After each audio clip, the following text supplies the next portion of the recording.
She said it 2 weeks before our wedding, while we were sitting in my living room, which I'd inherited from my grandmother 5 years ago. The papers were already filled out with just a signature line waiting for me. "What are you talking about?" I asked, staring at the deed transfer documents.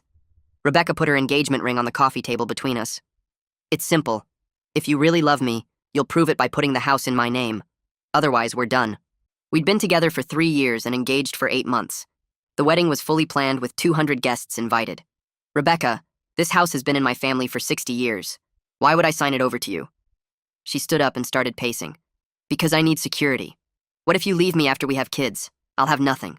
"We didn't even have kids yet. That's what prenups and divorce laws are for," I said, but she shook her head. "Not good enough. I want the house now, before the wedding, as a show of faith." My best friend Jake was there helping us with wedding favors, and his jaw dropped. "Rebecca, that's insane. This house is worth $800,000. She turned on him immediately. "This doesn't concern you, Jake. This is between me and my future husband." Then she said something that made my blood run cold. "Besides, I already told my family the house would be mine." I stood up then. "You told your family what?" She shrugged like it was nothing. "My dad needs collateral for his business loan. I said he could use our house." "Well, my house once you sign it over." Her father had started 4 businesses in 5 years, and they'd all failed. "Your dad wants to use my house as collateral?" I couldn't believe what I was hearing. "Our house," she corrected. "Once we're married, everything is ours anyway. You're just making it official early." Jake pulled out his phone and started texting someone. Rebecca noticed immediately. "Who are you texting? This is private family business." But Jake kept typing. "My cousin is a real estate attorney. He's on his way." Rebecca's face went red. "We don't need lawyers. This is about trust. If you trusted me, you'd sign." That's when things got weird. She pulled out her phone and made a call. "Daddy, he's refusing to sign. You need to come over." Within 10 minutes, her father, Harold, and her 2 brothers showed up. They walked into my house without knocking. "So you're the one breaking my little girl's heart," Harold said, standing too close to me. "I'm not breaking anyone's heart. I'm just not giving away my house," I said, backing up. Her brother Dennis laughed. "Give away? You're getting a wife in return. That's more than fair." The other brother, Carl, started looking around the room. "This place could be worth more if we knocked out some walls. Open concept sells better." They were already planning renovations. "Nobody is knocking out walls. This is my house," I said, but Harold stepped closer. "Not for long. Rebecca, honey, did you tell him about the other thing?" Rebecca smiled then, a mean smile I'd never seen before. "Oh, right. I'm pregnant." She pulled out a pregnancy test from her purse. 2 lines, positive. "So, unless you want your child to be homeless, you'll sign those papers." That's when my neighbor, Mrs. Cho, knocked and walked in. She looked upset. "I'm sorry to interrupt, but I thought you should know. There's a moving truck outside and men are loading your furniture." We all ran to the window. Sure enough, there were movers taking my couch. "What the hell?" I ran outside with everyone following. The movers had paperwork. Rebecca Walsh hired us, said she's the owner now. She'd hired them before I'd even signed anything. "She's not the owner," I yelled, but they kept loading. Luis called the police while Harold tried to smooth things over. "Look, son, just sign the papers and this all goes away." But then Rebecca's phone rang. She answered, and her face went white. "What do you mean the loan was denied?" Harold grabbed her phone. "They found out about the house?" he said loudly. "You said it was a done deal." That's when everything clicked. They'd been planning to use my house as collateral before the loan even went through. Rebecca had told her father he could count on it, which meant she'd been working this scheme for weeks, maybe months. The moving truck wasn't some desperate last-minute idea. She'd scheduled it in advance, betting I'd cave under pressure from her whole family showing up. A car pulled up fast and Jake pointed. A guy in his 30s jumped out carrying a leather bag, and even from the driveway I could tell he meant business. He walked straight to the movers and started taking pictures with his phone, then turned to photograph the truck's license plate, the company name on the side, and every piece of furniture they'd loaded. Harold stepped toward him, but the guy held up one hand while still taking pictures with the other. He asked who authorized this move, and Harold said it was private family business. The guy pulled out a business card and handed it to Harold. "Michael Stevenson, real estate attorney." He said he was representing me now and that everyone present should know they were participating in attempted theft of property. Harold laughed and said his daughter owned the house. Michael asked for documentation, and Harold pointed at Rebecca. She fumbled with her purse, but Michael cut her off, saying he meant legal documentation like a deed or title transfer. Rebecca's face went red and she said the paperwork was finalized. Michael asked if she meant the unsigned documents inside my house that I refused to sign, which made Rebecca go quiet. He told Harold that showing up with a moving crew to take someone's property without legal ownership was textbook theft, and he was documenting everything for the police report and potential criminal charges. Carl stepped up and said Michael should mind his own business. Michael didn't move back an inch. He said threatening an attorney was a bad idea, and that harassment charges could be added to the growing list of problems they were facing. Dennis muttered something about lawyers being scum, but he backed up when Michael turned his phone camera toward him. Harold tried a different approach, saying this was all a misunderstanding between family. Michael said I wasn't family with any of them, and that attempted theft wasn't a misunderstanding. He asked the movers for their paperwork, and they handed over a work order with Rebecca's signature claiming ownership. Michael took pictures of every page. 2 police cars pulled up, and officers got out, and I felt my whole body relax knowing official help had arrived. The older officer asked who called, and Jake raised his hand. The officer looked at the moving truck and asked what was going on. Everyone started talking at once until the officer held up both hands and told us he'd take statements separately. He pointed at me and asked if this was my property. I said yes, and that I had the deed inside. He asked if I'd authorized anyone to move my belongings, and I said absolutely not. Michael stepped beside me and handed the officer his card, explaining he was my attorney and that the woman in question had attempted to coerce property transfer through fraud and family intimidation. The officer looked at Rebecca and asked for her identification. She handed over her license, and he asked if she owned this property. She said it was complicated. The officer said it was actually simple. Either she had legal ownership documentation or she didn't.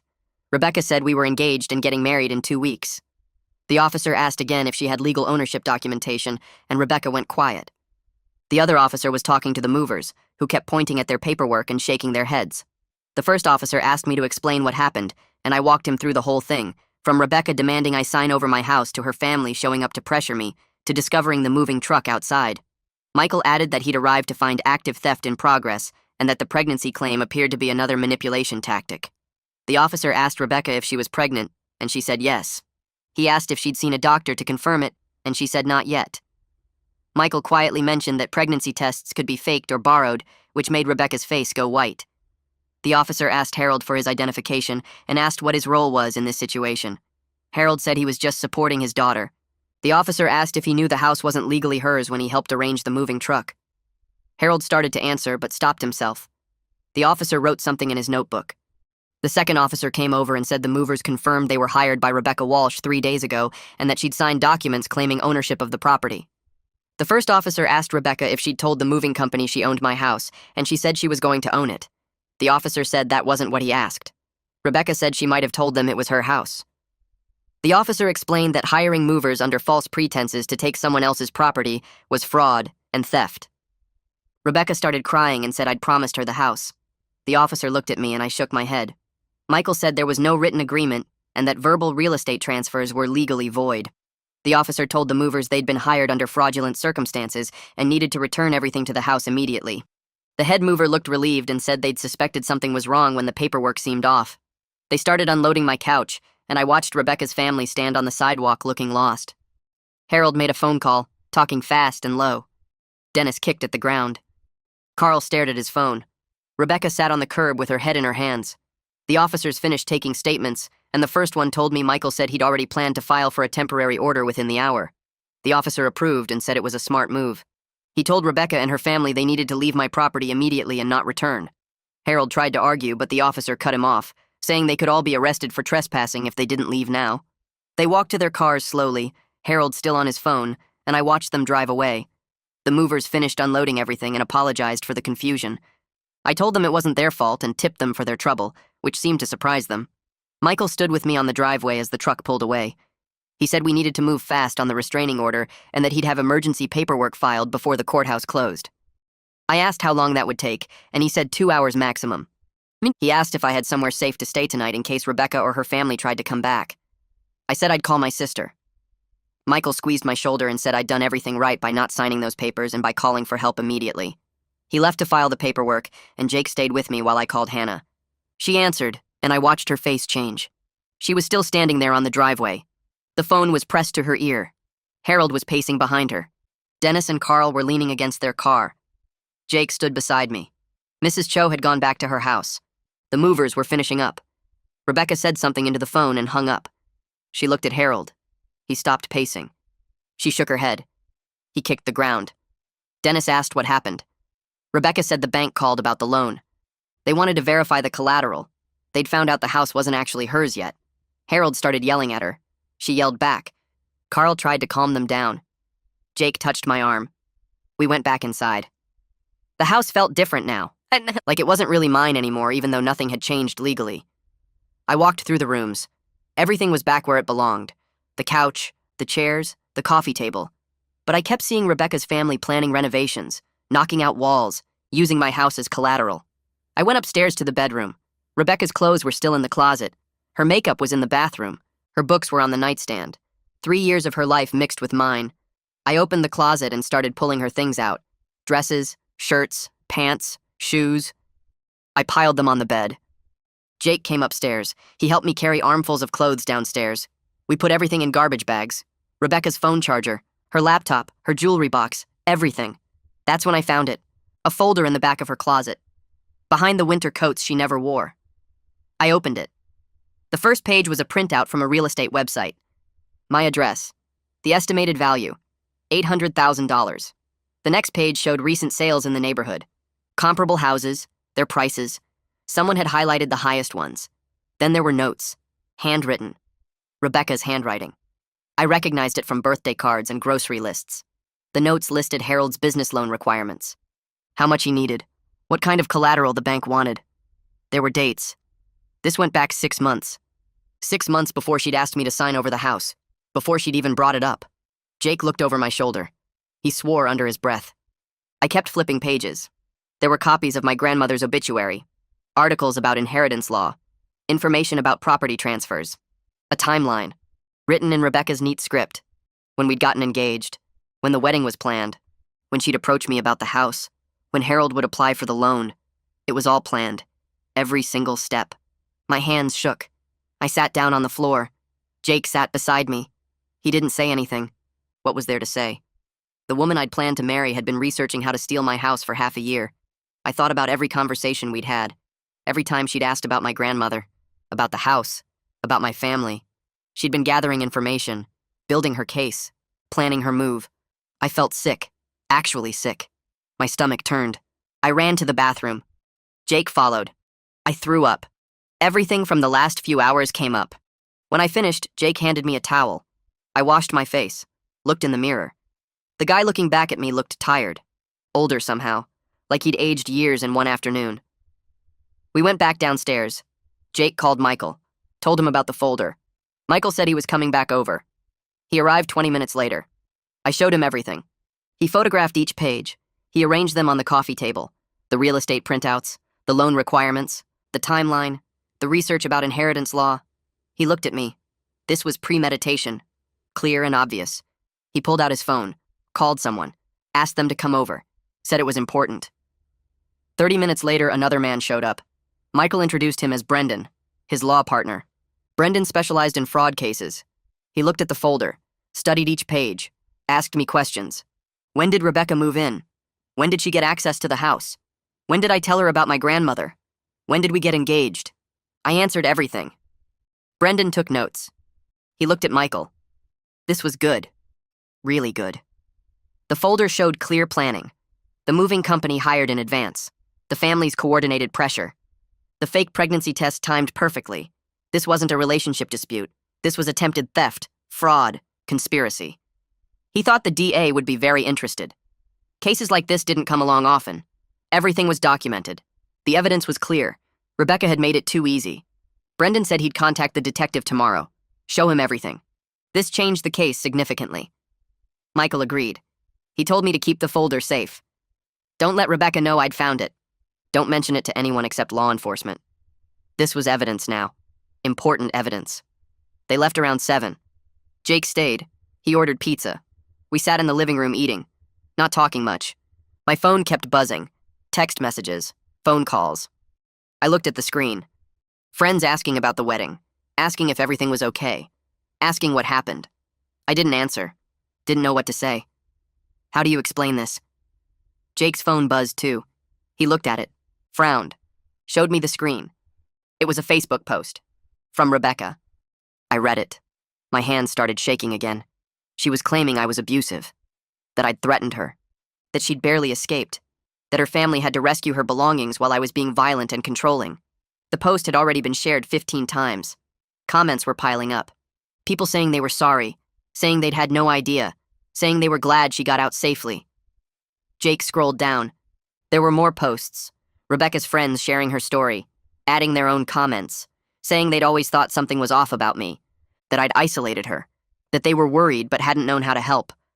I couldn't believe it. None of it was true. Not one word. But people were believing it, sharing it, adding to it. Jake called Hannah. She answered on the first ring. He told her about the posts. She was already looking at them. She'd been tagged in several. She said she'd handle it. Not to worry. She'd call me back. She hung up. 10 minutes later, she called. She'd been going through Rebecca's social media, taking screenshots of everything, the posts, the comments, the shares. She was documenting it all. This was defamation, slander. Michael needed to see it. Jake agreed. He texted Michael, sent him screenshots. Michael responded immediately. This was bad but also helpful. It showed Rebecca's character, her willingness to lie, to manipulate, to destroy someone's reputation to cover her own crimes. He said don't respond, don't engage, don't comment on any of it. That's what she wanted. Drama, a public fight, something she could twist and use against me. Stay silent for now. We'd address it properly later. Hannah came over. She brought her laptop, showed me everything Rebecca had posted. It was worse than I'd thought. She was claiming I'd forced her to sign a prenup that left her with nothing, that I'd threatened to kick her out if she didn't agree, that she'd been living in fear for months. None of it was real. We'd never even discussed a prenup. I'd never threatened her with anything. But the lies were spreading. People were believing them. Hannah said we needed to respond, not emotionally, not defensively, just facts, simple, clear facts. Jake agreed. He pulled up a notes app on his phone, started typing. We worked together, crafting a statement, short, factual, no drama, no accusations, just what happened. After an hour, we had something. Jake read it out loud.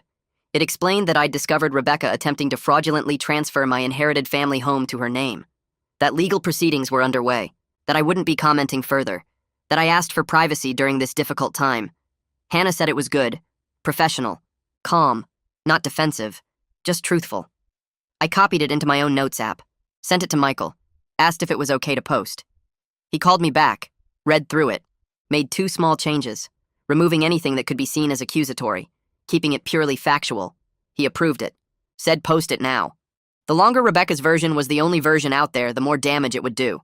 I posted it, took a deep breath, hit share. Within minutes, the comments started. Some people were confused, some were supportive, some were angry, some didn't know what to believe. But at least my side was out there now. At least people knew there were 2 versions of this story. My phone kept buzzing, friends reaching out privately, asking what really happened. I didn't answer most of them, didn't have the energy, but 3 messages stood out. 3 different friends, each saying something similar, that Rebecca had asked them strange questions, about my finances, about my grandmother's estate, about whether I had other family who might contest property ownership. The first was from Tom, a friend from college. He said Rebecca had asked him about inheritance law at a party 2 months ago, whether houses passed automatically to spouses, what happened if someone died without a will. He'd thought it was weird, but figured she was just curious. The second was from Maria. She worked in real estate. Rebecca had asked her about property values in my neighborhood, about how to get a house appraised, about what documents you needed to transfer ownership. Maria had offered to help with wedding house hunting, but Rebecca had said no, just gathering information. The third was from Xian, my old roommate. Rebecca had asked him if my grandmother had left anything else besides the house, if there was money, investments, other property.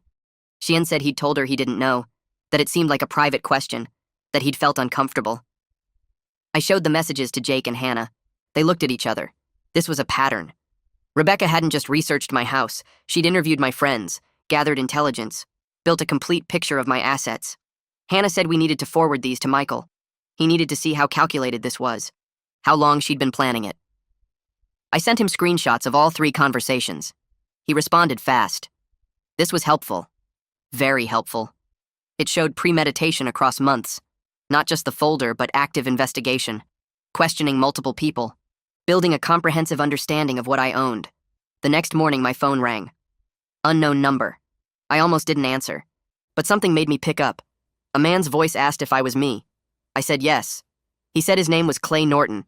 He'd seen my Facebook post. He needed to talk to me. He'd dated Rebecca 2 years ago. She'd tried something similar with him. My heart started racing. I asked what he meant. He said he owned a small business, a coffee shop. Rebecca had dated him for 6 months, pushed hard for him to add her as a co-owner, said it would show he trusted her, that it would prove his commitment. He'd refused. She'd disappeared within a week, just stopped returning his calls, blocked him on everything. He'd thought he'd done something wrong. But now seeing my post, he understood. She'd been after his business. When he wouldn't give it to her, she'd moved on. Found a new target, me. I asked if he'd be willing to talk to the detective, to give a statement. He said absolutely. He'd been carrying guilt about that relationship for 2 years, wondering what he'd done wrong. Now he knew it wasn't him. It was her. This was what she did. He wanted to help make sure she didn't do it to anyone else. I thanked him. Gave him the detective's contact information. Gave him Michael's number, too. He said he'd call them both today. He was sorry this happened to me. Glad I'd figured it out before the wedding, before it was too late. We hung up. I sat there staring at my phone. Rebecca had done this before. This wasn't a desperate plan born from her father's business problems. This was her method, her system. Find someone with assets, date them, push for ownership, disappear if they refuse. Move on to the next target. How many others had there been? How many people before Clay? How many after him before me? Jake came downstairs. I told him about the call. His face went dark. He said we needed to meet Clay. Hear his full story. I agreed. I texted Clay, asked if he wanted to meet for coffee. He said yes, today if possible. We met at a place downtown, not his coffee shop, somewhere neutral. Clay was tall, maybe 40, tired eyes. He shook my hand, ordered coffee. We sat in a corner booth. He told me everything. He'd met Rebecca at a business networking event. She'd been charming, interested in his work, supportive. They'd dated for 6 months. She'd moved fast, talking about the future, about marriage, about building something together. Then she'd started asking about the business, the finances, the property, the equipment. She'd suggested becoming a partner, said she had ideas for expansion, said she could help with marketing. All she needed was an ownership stake. He'd said no, wanted to keep business and personal life separate. She'd pushed harder, said it was about trust, about commitment, about showing he saw a future with her. He'd still refused. 2 days later, she was gone. Blocked his number, deleted him from social media, disappeared completely.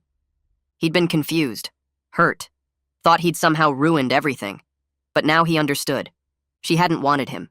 She'd wanted his business. When she couldn't get it, she'd moved on. He said her family had shown up at his coffee shop a week after she left. Harold and the 2 brothers. They'd sat at a table for 3 hours, staring at him, making him uncomfortable, never ordering anything, just watching. When he'd finally asked them to leave, Harold had said they were just checking out the place, seeing what their daughter had been interested in, seeing what he'd chosen over her. It was a threat, subtle but clear. Clay had been scared, but they'd never come back. I told him about the folder, the timeline, the research, the fake pregnancy, the moving truck. His face went pale. He said she'd told him she was pregnant too, right before she'd asked about the business partnership. He'd been excited, scared but excited. Then she was gone. He'd never known if it was real, never heard about a baby. Now he knew. It was fake, just another tool in her system, another way to manipulate, to pressure, to get what she wanted. We talked for 2 hours, comparing notes, finding patterns. The timeline was always the same. 6 months of dating, building trust, then the ask, the push for ownership, the pressure, the fake pregnancy if needed, the family showing up to intimidate. If all that failed, she disappeared. Moved on. Found someone new. Clay said he'd give a statement to the detective. He'd testify if needed. He wanted to help. Wanted to make sure she faced consequences. Wanted to prevent her from doing this to someone else. I thanked him. We exchanged numbers. Promised to stay in touch. When I got home, the detective was calling. He'd spoken with Clay, taken his statement. This changed everything. It established a pattern. Predatory financial behavior. Multiple victims. This wasn't a relationship gone wrong. This was systematic fraud. The DA was now considering serious charges. Attempted grand theft, fraud, conspiracy. These carried real penalties, possibly jail time. I felt relieved, vindicated, but also sad. This woman I'd loved. This woman I'd planned to marry. She was a con artist, a predator. Everything between us had been calculated, planned, fake. The detective said Rebecca's new attorney had contacted Michael, wanted a meeting, wanted to resolve this amicably. Michael had refused, said this wasn't a misunderstanding, said attempted theft of an $800,000 property wasn't something you resolved over coffee, said his client wouldn't meet with anyone from their side without law enforcement present. The detective approved, said that was smart, said Rebecca's attorney was probably realizing how serious this was, how much evidence there was, how bad this looked. Hannah called. She'd found a therapist, someone who specialized in trauma from manipulative relationships. Her name was Melissa Price. Hannah had already called her, explained the situation. Melissa had an opening tomorrow. Hannah thought I should go. I agreed. I needed help processing this, understanding how I'd missed the signs, how I'd trusted someone so completely who'd been lying the entire time. The next day, I drove to Melissa's office. Small building downtown, comfortable waiting room. She came out to get me. Mid-40s, kind eyes, calm voice. We went to her office. I sat on a couch. She sat across from me, asked me to tell her what happened. I started talking. Everything spilled out. The house demand, the family showing up, the moving truck, the folder, the timeline, Clay's story, Rebecca's social media posts, the fake pregnancy, all of it. I talked for 30 minutes straight. When I finished, I was crying. Actually crying. Hadn't cried yet through all of this, but sitting there in that safe, quiet office telling the story to someone who wasn't involved, someone who was just listening. It broke something open. Melissa handed me tissues. Let me cry. Didn't try to fix it or minimize it. Just sat there. Present. When I could talk again, she said something that helped. She said con artists are skilled at manipulation. That's their expertise. That being trusting isn't a character flaw. That I hadn't missed obvious signs. Rebecca had deliberately hidden them. That this wasn't my fault. That I'd responded appropriately once I knew the truth. That I'd protected myself. That I'd reached out for help. That I was doing everything right. She said healing would take time. That I'd need to process the betrayal, the loss, the violation of trust. That I might struggle to trust people again. That was normal. Expected. But with work, I could rebuild. I could learn to recognize red flags without becoming cynical. I could trust again. Carefully. Gradually. With appropriate boundaries. We scheduled another appointment for next week. I left feeling lighter somehow. Not fixed. Not okay. But less alone. Less broken. Like maybe I could get through this. I spent the next morning calling wedding vendors. The venue manager listened to my explanation and asked me to email copies of the police report and restraining order. 2 hours later, she called back saying their policy covered domestic violence situations and they'd refund my full deposit. The caterer did the same after seeing the documents. Then the photographer, the florist, the DJ. Each conversation made me feel grateful, but also strangely emotional because their kindness confirmed how serious this really was. These strangers understood the danger I'd been in better than I had while it was happening. Hannah showed up that afternoon with garbage bags and boxes. We went through my house room by room looking for anything Rebecca had left behind. In the guest bedroom closet, we found a spare key taped under a shelf. In the kitchen junk drawer, another key hidden inside an old flashlight. In the garage, a third key tucked behind a paint can. 3 extra copies she'd made and hidden without telling me. The violation hit hard knowing she'd planned multiple ways to access my home, even after I thought she was gone. Hannah changed all the locks again just to be safe, but I still felt unsafe in my own space. Mrs. Cho knocked on my door 2 days later looking worried. She'd seen Harold drive past my house twice that morning despite the restraining order. I called the police immediately, and they sent an officer to patrol the neighborhood. He drove by every few hours for the next 3 days. On the 4th day, the detective called to say Harold had been cited for violating the restraining order. The citation added to his growing legal problems and made me feel slightly more secure, knowing there were consequences for ignoring court orders. Michael filed a civil lawsuit the following week against Rebecca and Harold for attempted fraud, conspiracy to commit theft, and emotional distress. He explained this was separate from the criminal case. The civil suit could result in financial penalties that would compensate me for legal fees and all the damage they'd caused. He was realistic, though, saying collecting any judgment might be difficult, given Harold's string of failed businesses. Still, it felt good taking action instead of just reacting to their schemes. I ran into Dennis at the grocery store 3 weeks later.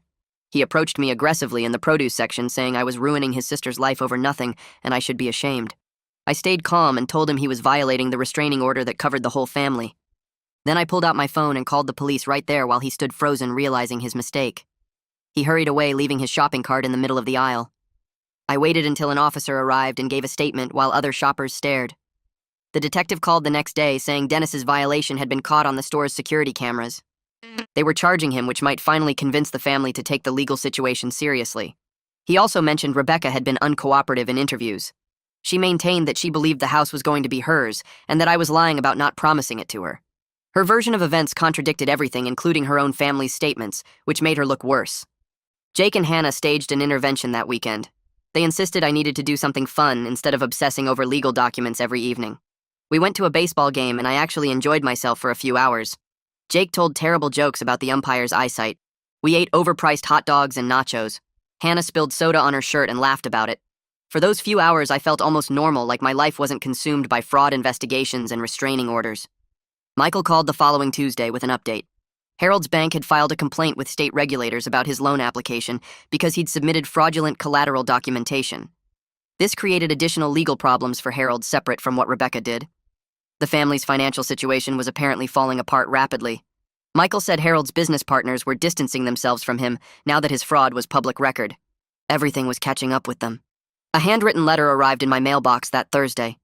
It was from Rebecca's mother, who I'd only met twice during our relationship.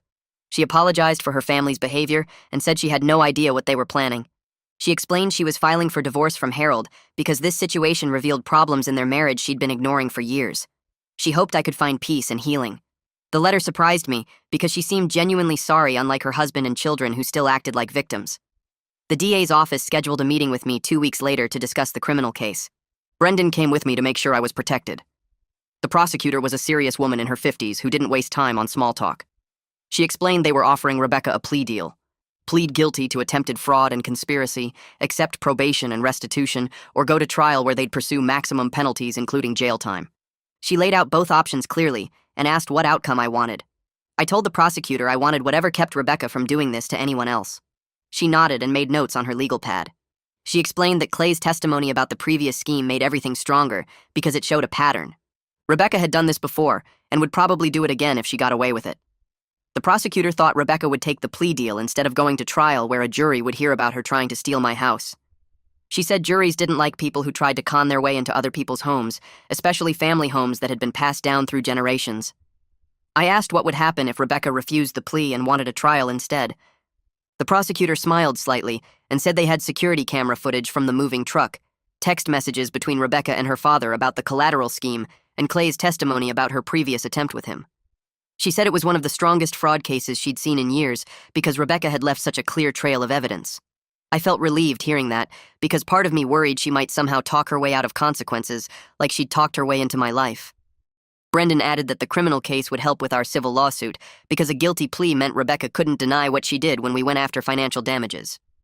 The prosecutor said she'd contact Rebecca's attorney that afternoon with the formal plea offer, and we'd know within a few days whether Rebecca would accept it or gamble on a trial.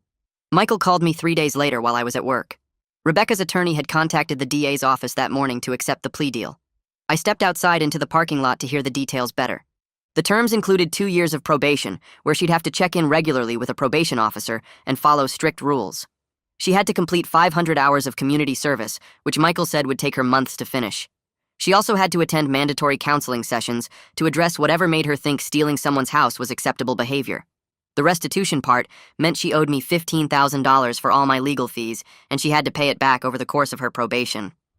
Michael explained that the restitution amount could go up if our civil case resulted in additional damages.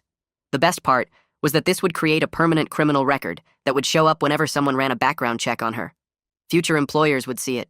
Future romantic partners who searched her name would find it, and anyone lending her money or renting her an apartment would know what she'd done. I asked Michael if $15,000 was enough, considering she'd tried to steal an $800,000 house. He said the criminal restitution only covered my direct legal costs from defending myself, but our civil lawsuit would go after additional damages for emotional distress and the cost of canceling the wedding. He reminded me that getting any money from Rebecca might be difficult given her family's financial problems, but having the judgment on record mattered more than actually collecting every dollar. The plea hearing happened 2 weeks later at the county courthouse. Brendan came with me because Michael was handling another case that morning. We sat in the courtroom waiting for Rebecca's case to be called, while the judge worked through other matters. I watched people plead guilty to drunk driving charges and shoplifting and drug possession. Then the clerk called Rebecca's case and she walked in with her attorney. She looked different somehow, smaller and less confident than I remembered. She wore a conservative blue dress and kept her eyes down, refusing to look at me even though I was sitting just a few rows behind the prosecutor's table. The judge asked her attorney if she understood the terms of the plea agreement.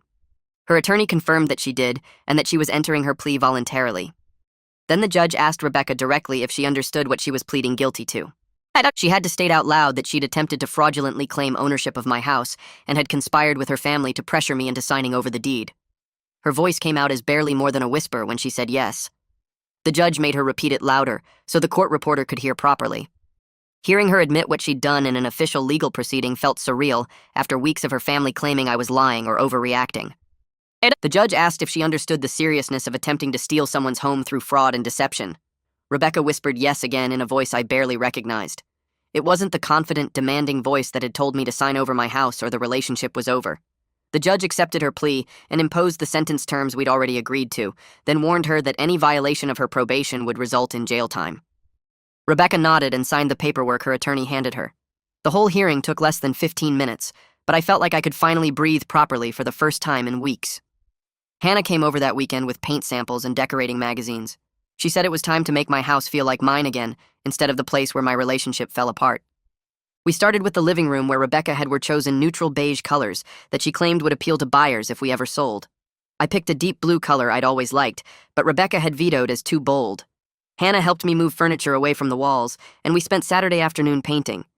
Mrs. Cho brought over sandwiches for lunch and stayed to help with the second coat. The physical work felt good, covering up Rebecca's choices with something I actually wanted. We replaced the generic artwork she'd hung with photos of my family and places I'd traveled before I met her. Hannah found throw pillows in colors that matched the new paint, and we rearranged the furniture in a way that felt more comfortable to me. By Sunday evening, the room looked completely different. It felt symbolic somehow, reclaiming my space and making it fully mine again without her influence everywhere I looked. I realized while we were working that I'd compromised on lots of small decisions during our relationship without even noticing I was doing it. Rebecca had opinions about everything from what kind of coffee maker to buy to which direction the couch should face, and I'd just gone along with most of it to avoid arguments. Now I was choosing things based purely on what I liked, and it felt surprisingly freeing to make decisions without considering what someone else would think. Clay called me the following Tuesday while I was making dinner. He wanted to check in and see how I was handling everything after the plea hearing. We ended up talking for over an hour about our experiences with Rebecca and how we were both working on trusting our instincts better. He said his therapist had helped him recognize that he'd ignored warning signs with Rebecca because he wanted the relationship to work, which was exactly what Melissa had been telling me. Clay mentioned he'd been dating someone new for a few months, and he'd told her about the Rebecca situation on their second date.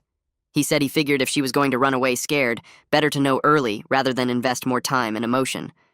But she'd appreciated his honesty and said it showed he was self-aware enough to learn from bad experiences. That gave me hope that eventually I'd be ready to date again too. Clay said his girlfriend had actually been impressed that he'd come forward to help a stranger avoid what he'd gone through, and that his willingness to testify said good things about his character. We made plans to get coffee sometime soon because it felt good talking to someone who really understood what it was like to be targeted by Rebecca's schemes. He said the support group idea I'd mentioned sounded interesting, and maybe we could look into starting something for people who'd experienced financial abuse in relationships. My next therapy session with Melissa felt different from the previous ones. I told her about redecorating the living room and how good it felt to make the space mine again. She asked what else I'd compromised on during the relationship that I hadn't fully recognized at the time. I started listing things and realized the list was longer than I'd expected. Rebecca had gradually discouraged me from seeing certain friends, suggested I dress differently, criticized my hobbies as childish, and made me feel guilty about spending time with my family. Melissa helped me see that I'd ignored warning signs because I wanted the relationship to work, and because Rebecca was skilled at making her demands seem reasonable. She asked what patterns I needed to watch for in future relationships. I said people who push too hard too fast, who try to isolate me from friends and family, who show excessive interest in my finances, and who can't respect boundaries when I say no to something. Melissa wrote these down and said recognizing these patterns was crucial progress. She explained that people like Rebecca often test boundaries early to see what they can get away with, and when someone accepts small boundary violations, they escalate to bigger ones. I asked how I could trust my judgment again after missing so many red flags with Rebecca. Melissa said my judgment wasn't broken. I'd just been dealing with someone who was practiced at manipulation. She said the fact that I'd ultimately refused to sign over my house showed my instincts were working when it really mattered. Michael called with news about the civil lawsuit the following month. Rebecca's attorney had contacted him about settling out of court instead of going to trial. Rebecca agreed to pay $20,000 over 5 years for damages and legal fees beyond what the criminal restitution covered. Michael was realistic that I might not see all of it depending on Rebecca's financial situation, but having the judgment on record protected me legally. It established official documentation of what she'd done that would follow her for years. The settlement included terms that prohibited her from contacting me directly or indirectly, and if she violated that, I could take her back to court. Michael explained that $20,000 wasn't a huge amount considering what she'd tried to do, but collecting judgments from people without assets was difficult and expensive. He said this way we avoided years of litigation and got something in writing that confirmed her responsibility for the damage she'd caused. I signed the settlement agreement and felt another piece of this nightmare click into place. Between the criminal conviction and the civil judgment, there was now a permanent record of Rebecca's fraud attempt that anyone could find. Future romantic partners who did basic due diligence would discover what kind of person she really was. I started reaching out to friends I'd drifted away from during my relationship with Rebecca. Jake helped by organizing a group dinner at our favorite restaurant with people I hadn't seen much over the past year. Several of them mentioned they'd felt like Rebecca discouraged me from spending time with them. One friend said Rebecca had told him I was too busy with wedding planning to hang out, even though I'd never said that. Another said Rebecca had made subtle comments that made him feel unwelcome when he'd stopped by my house.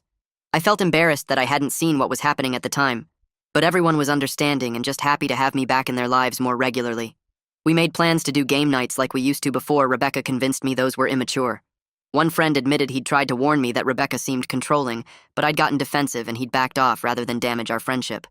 I apologized for not listening and thanked him for trying. He said real friends stick around even when you make mistakes, and he was glad I'd figured things out before it was too late. Mrs. Cho knocked on my door one Saturday morning with an invitation to her grandson's birthday party the following weekend. She said she wanted me to meet more of the neighbors since I'd been keeping to myself too much lately. I went to the party feeling slightly awkward because I'd never talked to most of these people beyond polite waves. But they welcomed me warmly, and several shared their own stories of relationship difficulties and fresh starts. One couple had gone through a divorce after the husband's gambling addiction destroyed their finances. A woman around my age had escaped an abusive relationship and moved into the neighborhood to start over. An older man had lost his wife to cancer and was learning to live alone after 40 years of marriage. Everyone had experienced something difficult and come out the other side, which made me feel less alone and more connected to my community than I'd felt in years. Mrs. Cho's grandson was turning 6, and the party had that chaotic energy of young kids hopped up on cake and running around the backyard. Watching the simple joy of children playing made me realize how complicated I'd let my life become with Rebecca. Sometimes the best things were straightforward and honest, not manipulative schemes wrapped in declarations of love. 3 months after the initial incident, a check arrived in my mailbox from the court system. It was the first restitution payment from Rebecca, only $250, but seeing it arrive felt validating. It was official confirmation that what she'd done was wrong, and she was being held accountable, even if the consequences felt smaller than the crime. I deposited the check and then called Hannah to tell her. She said we should celebrate each small victory instead of focusing on how much was still unresolved. We went out for dinner at a nice restaurant and toasted to moving forward with my life. Hannah said she was proud of how I'd handled everything, from refusing to sign over my house in the first moment to following through with legal action instead of just letting it go. She admitted she'd worried I might cave to pressure from Rebecca's family or feel guilty about pursuing charges. But I'd stayed strong and protected myself, which took courage she hadn't been sure I had. Her words meant more than she probably realized because there had been moments when I'd questioned whether I was overreacting or being too harsh. Having my sister confirm that I'd done the right thing helped quiet those doubts. Hannah packed up her air mattress and extra clothes on a sunny Saturday morning about 4 months after everything started. She folded everything neatly and loaded it into her car while I made us coffee in the kitchen. We stood by her trunk and she gave me a long hug before getting in. She'd been staying with me on and off since the initial incident, sleeping in my guest room whenever I seemed like I needed company or when legal stuff got overwhelming. Now I was doing better, sleeping through most nights without waking up anxious, going to work without my mind wandering to worst-case scenarios every hour. We'd fallen into this routine over the past few weeks where she'd come over every Sunday and we'd cook something complicated together. Last week we'd made homemade pasta from scratch, which took 3 hours and made a huge mess but tasted amazing. The week before that we'd attempted beef Wellington, which didn't turn out quite right, but we ate it anyway while laughing about how the puff pastry looked more like regular pastry. She'd told me during that dinner that she was proud of how I'd handled everything, From refusing to sign over my house in that first moment to following through with all the legal action instead of just trying to forget it happened. I'd gotten emotional hearing her say that because there had been so many moments when I'd wondered if I was doing the right thing, if maybe I should have just let it all go and moved on quietly. Her support had kept me going when I wanted to give up on the whole process. We kept up our Sunday dinners even after she moved back to her own apartment, and it became my favorite part of every week. I had a therapy session with Melissa where we talked about whether I was ready to start dating again. She asked me specific questions about what I'd learned from the Rebecca situation and how I'd handle red flags if I saw them in the future. I told her I'd be honest with people early about what happened because I didn't want to hide something that significant. She nodded and said that was healthy, that the right person would understand and appreciate my honesty instead of being scared off by it. I started using a dating app the next week and went on a few casual coffee dates with different women. Most of them were understanding when I explained what Rebecca had done, though one woman clearly wasn't interested in dealing with someone who'd been through legal drama, and that was fine. Another woman I met for dinner shared that she'd gone through something similar with a partner who'd tried to steal her identity to open credit cards and take out loans. We talked for hours about how it feels to have someone you trusted betray you in such a calculated way. She'd been in therapy for 2 years working through it and had some good advice about setting boundaries and trusting my instincts. We went on 3 more dates and stayed friends even though the romantic connection wasn't quite there for either of us. Just knowing someone else understood what I'd been through made me feel less alone. Jake called me one evening and asked if I wanted to grab dinner with him and someone he wanted me to meet. I showed up at the restaurant and he was there with a woman named Sarah, who he introduced as his girlfriend. They'd been dating for about 2 months and he explained he'd been hesitant to bring her around while I was dealing with all the Rebecca stuff. He didn't want to rub his happy relationship in my face while mine had exploded so dramatically. I told him I was genuinely happy for him and glad he felt comfortable including me now. Sarah was nice and easy to talk to, asking questions about my work and my house renovations without bringing up Rebecca at all, which I appreciated. Jake mentioned later when Sarah went to the bathroom that he'd told her the whole story so she'd understand why he'd been protective of his time with me over the past few months. We started doing double dates after that, going to movies or trying new restaurants, and it felt good to be part of normal social activities again instead of just focusing on legal problems and therapy sessions. The detective called me on a Tuesday afternoon while I was at work. He told me they were officially closing the criminal case because Rebecca had completed all the requirements of her plea deal so far. He said I'd handled everything exactly right by documenting everything thoroughly with photos and written records and by not engaging directly with Rebecca's family when they'd tried to pressure me. The police department was actually going to use my case as a training example for other officers about how to handle domestic fraud situations. He explained that a lot of victims either don't report these crimes or they don't have good documentation, which makes it hard to prosecute. My detailed records and the security camera footage from Mrs. Cho had made their job much easier. Hearing that something positive might come from my nightmare experience made me feel a little better about everything I'd been through. At least other people might benefit from the lessons learned in my situation. I decided to refinance my house to get a better interest rate since rates had dropped and my credit was excellent. The refinancing process went smoothly, and I ended up saving about $400 a month on my mortgage payment. I used some of the equity to make improvements I'd been putting off for years. First, I had a professional security system installed with cameras at every entrance and motion sensors on all the windows. The security company rep was thorough and showed me how to monitor everything from my phone. Then I hired a contractor to update my kitchen with new countertops and appliances. My grandmother's kitchen had been functional but dated, and I'd always wanted to modernize it. I also converted one of the spare bedrooms into a proper home office with built-in shelving and a large desk. Making these changes helped the house feel more like mine and less like the place where my relationship had fallen apart. Every room I updated seemed to erase a little more of Rebecca's presence. I picked out paint colors I actually liked instead of the neutral tones she'd insisted on. I bought furniture that matched my style instead of compromising on things that would work for both of us. Rebecca's mother sent me an email out of nowhere about 6 months after the initial incident. She wrote that her divorce from Harold was final and she was moving to another state to live near her sister. She thanked me for not including her in any of the legal actions since she hadn't known what her family was planning. She said she hoped I'd find happiness with someone who deserved me, which was unexpectedly kind. I read the email several times trying to figure out if there was some hidden agenda, but it seemed genuinely apologetic. I didn't respond because I didn't know what to say, but reading her words helped me let go of some of the anger I'd been carrying toward her whole family. She was a victim of Harold's schemes too in her own way, married to him for 30 years while he dragged her through one failed business after another. I hoped she'd find some peace living near her sister away from all the chaos. Clay invited me to his wedding 8 months after we'd first met for coffee. The ceremony was small and personal at a park overlooking the water. He introduced me to several other people at the reception who'd survived financial abuse in relationships. One guy had an ex who'd taken out loans in his name. Another woman had a former partner who'd emptied their joint bank account and disappeared. We all started talking about our experiences and realized we had a lot in common beyond just the financial manipulation. We'd all struggled with trusting people again, with feeling stupid for not seeing the signs earlier, with rebuilding our lives after someone we loved betrayed us. Clay suggested we should meet regularly and keep in touch since it helped to talk to people who really understood. We started meeting once a month for dinner at different restaurants around the city. We'd share resources about protecting yourself legally, recommend therapists who specialized in trauma, and just support each other through the ongoing process of healing.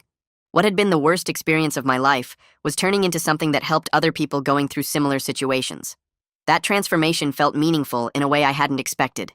Melissa and I talked during one of our sessions about whether I still needed weekly therapy. I'd been seeing her for almost 9 months and had made significant progress.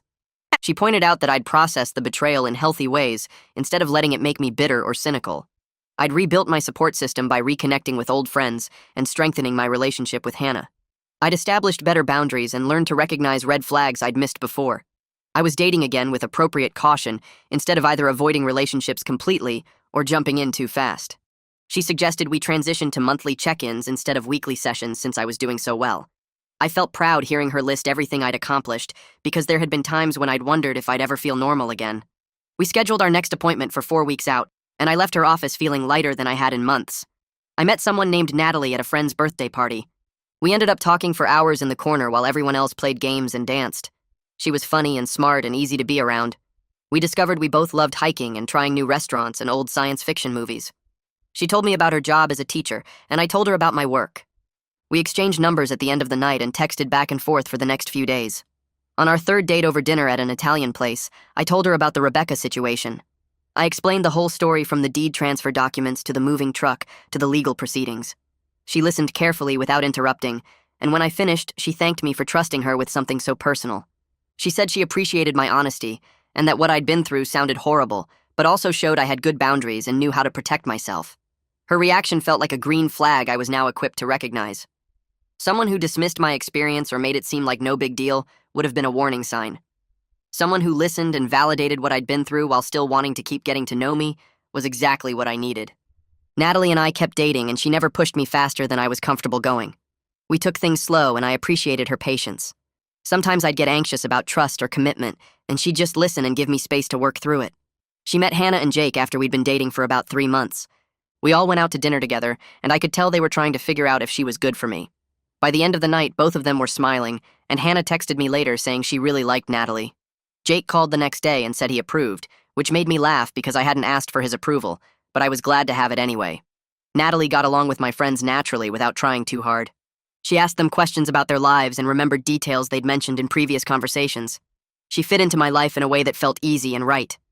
I realized I was falling in love with her, which scared me a little after everything that had happened with Rebecca.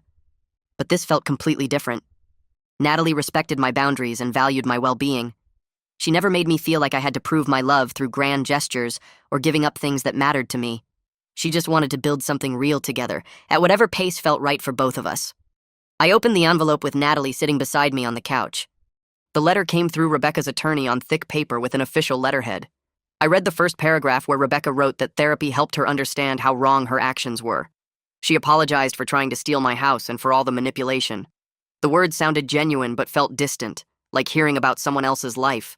Natalie squeezed my hand while I read the second page where Rebecca explained she was working on herself and didn't expect forgiveness. I folded the letter and put it back in the envelope. Natalie asked if I wanted to respond, and I shook my head.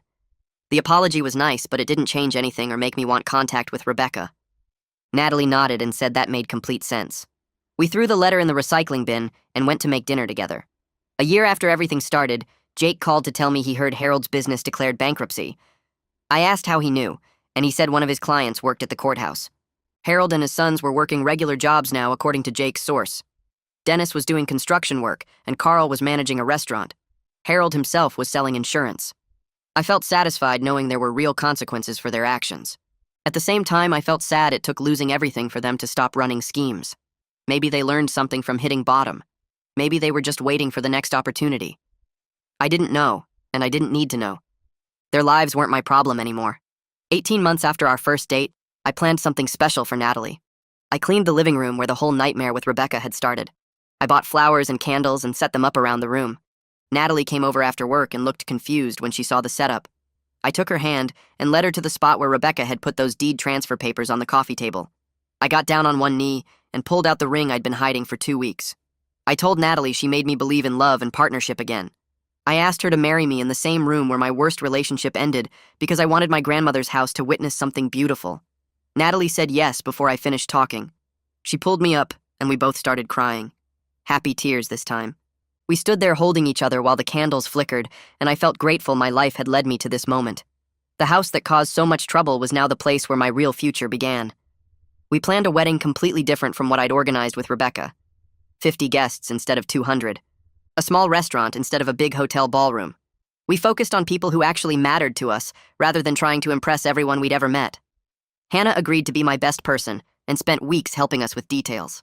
Jake wrote a speech that had everyone laughing about the time I tried to cook Natalie dinner and set off the smoke alarm 3 times.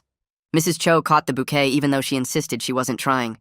She told everyone she was 72 and wasn't looking for a man at her age. The whole room laughed and she did a little dance holding the flowers. The wedding felt right in a way my planned wedding with Rebecca never had. Everyone there genuinely cared about us. Nobody was counting the cost or judging the venue. We danced and ate good food and celebrated with people who wanted us to be happy. Natalie moved into the house after our honeymoon. We spent weekends redecorating together and making the space truly ours. She respected that it was my family home, but added her own touches. New curtains in the living room, different artwork on the walls, plants on every windowsill because she loved growing things. I loved seeing her personality reflected in our space alongside my own. The house stopped being just mine and became ours. Every room held memories of us building our life together. The kitchen where we cooked breakfast on Sunday mornings. The bedroom where we talked about our days before falling asleep. The living room where we watched movies and made plans for our future. Natalie belonged here, and the house felt complete with her in it. Clay called one morning to tell me his wife was pregnant. I congratulated him and felt happy they were starting a family. A few months later, he called again to ask if I would be the godfather. I said yes immediately. The honor felt meaningful because our friendship grew from shared trauma. We'd helped each other heal, and that created a bond I valued deeply. The baptism happened on a sunny Saturday at a small church. I held their daughter while the priest said prayers and thought about how something good came from my worst experience. Clay and I met because we both survived financial abuse. Now I was promising to help raise his child. Life moved in unexpected directions sometimes. 2 years after everything happened, I stopped at a coffee shop to grab a drink before work. Carl was standing in line ahead of me. He turned around and saw me, and his face went red. I thought he might leave, but instead he walked over after getting his coffee. He apologized awkwardly for his role in his family's scheme. He said he was in therapy working on understanding why he went along with his father's plans. I appreciated his accountability, even though I kept the conversation brief. I told him I hoped therapy helped him. He nodded and said he was trying to be a better person. I didn't offer forgiveness because he hadn't fully earned it yet. Maybe someday I would feel different, but not today. We said goodbye, and I watched him leave. He looked smaller than I remembered, less threatening. Just a guy trying to figure out his life like everyone else. Natalie and I talked about starting our own family one night while doing dishes. She asked if I was ready, and I realized I was. The fear that dominated my decisions after Rebecca was gone. I could imagine a future without constantly worrying about betrayal. We dried the dishes and moved to the couch to keep talking. We discussed what values we wanted to teach our children. Standing up for yourself when people try to take advantage. Choosing trustworthy people and recognizing red flags early. Recovering from setbacks with grace and strength. Building a life based on honesty and respect. Our kids would grow up seeing a healthy partnership between parents who genuinely loved each other. That felt important after everything I'd been through. The support group Clay and I started grew bigger than we expected. 20 regular members now came to our monthly meetings. We helped several people navigate financial abuse situations. We connected them with attorneys who understood these cases. We gave them space to process their trauma without judgment. Turning my worst experience into something that helped others felt redemptive. It gave purpose to pain that could have just made me bitter. People thanked us for creating the group and said it saved them from making terrible mistakes. Some were dealing with partners like Rebecca. Others had family members trying to steal from them. We shared resources and strategies and supported each other. The group became something I looked forward to each month. Hannah came over for dinner one Sunday and told me she was proud of who I became through this experience. Not despite it, but because of it. I asked what she meant, and she explained. I was more careful now, but not cynical. More boundaried, but not closed off. More aware of red flags while still believing in love and partnership with the right person. I'd taken something horrible and used it to grow instead of letting it destroy me. Her words made me emotional because she was right. I could have become bitter and suspicious of everyone. Instead, I learned to protect myself while staying open to good people like Natalie. I built a life I was proud of with a partner who respected me. The experience with Rebecca taught me what I wouldn't accept anymore. That knowledge made everything else possible. Our first anniversary fell on a Saturday in late spring. Natalie suggested we visit my grandmother's grave, and I agreed immediately. We drove 2 hours to the cemetery where 3 generations of my family were buried. The morning was clear and warm with birds singing in the trees around us.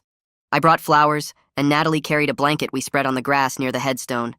I told her stories about my grandmother while we sat there together. How she taught me to cook her famous lasagna recipe when I was 12. How she never missed one of my baseball games even when her arthritis made walking painful. How she left me the house because she said I was the only one who understood what family legacy meant. Natalie listened quietly and held my hand while I talked. Then she said something that broke me open in the best way. She told me she wished she could thank my grandmother for giving me that house, because without it we never would have met. The gift that became the center of so much pain also led me to the woman I loved. I cried sitting there on that blanket. Happy tears that felt like healing. We stayed for another hour just being quiet together before driving home. 3 weeks later, an envelope arrived in the mail with a check inside. The final restitution payment from Rebecca. $250 that completed her court-ordered financial obligation 3 years after everything happened.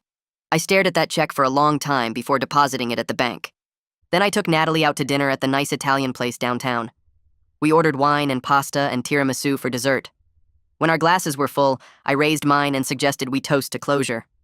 Natalie smiled and said we should toast to moving forward instead. To building our life together and honoring the lessons that made us stronger. We clinked glasses, and I felt something shift inside me. The anger I'd been carrying finally loosened its grip. Rebecca would always be part of my history, but she wasn't my present or my future anymore. That belonged to Natalie, and the life we were creating together. Mrs. Cho stopped me one afternoon while I was checking the mail. She looked different somehow, and I realized she seemed tired. She told me she was moving to a retirement community across town.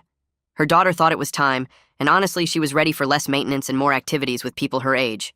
Then she asked if I would watch her house until it sold. Make sure the lawn got mowed and the mail didn't pile up. I told her of course I would help however she needed. She touched my arm then and said something I'll never forget. She told me she always knew I was a good person and that Rebecca never deserved me. Her validation meant everything because she witnessed the whole nightmare unfold. She saw the moving truck and Rebecca's family trying to steal my home. She called the situation what it was from the beginning, when I was still too shocked to process it. I thanked her for being such a good neighbor and friend. We hugged on the sidewalk and she patted my cheek like my grandmother used to do. 2 months later, on a random Tuesday evening, Natalie and I were sitting in our living room. The same room where Rebecca had demanded I sign over my house. Where her father and brothers had walked in without knocking. Where everything fell apart before it could get better. Natalie turned to me with a strange expression and told me she had something to say. My heart jumped because her tone was serious. Then she smiled and said she was pregnant. The joy hit me so hard I couldn't speak for a moment. I pulled her close and felt tears on my face again. This time they were tears of gratitude mixed with overwhelming happiness. I thought about how I'd protected my boundaries when Rebecca tried to manipulate me. How I'd trusted my instincts even when it meant losing my planned future. How I'd built a life with someone who truly loved and respected me. The house my grandmother left me was finally filled with the happiness and family she would have wanted for me. Everything she hoped for when she signed those papers 5 years ago. Natalie and I sat together in that living room holding each other and talking about our future. About the child we would raise in this house. About the values we would teach and the love we would share. The room that once held so much ugliness now held our greatest joy. I kissed Natalie and felt complete in a way I never had with Rebecca. This was real. This was right. This was the life I was meant to live.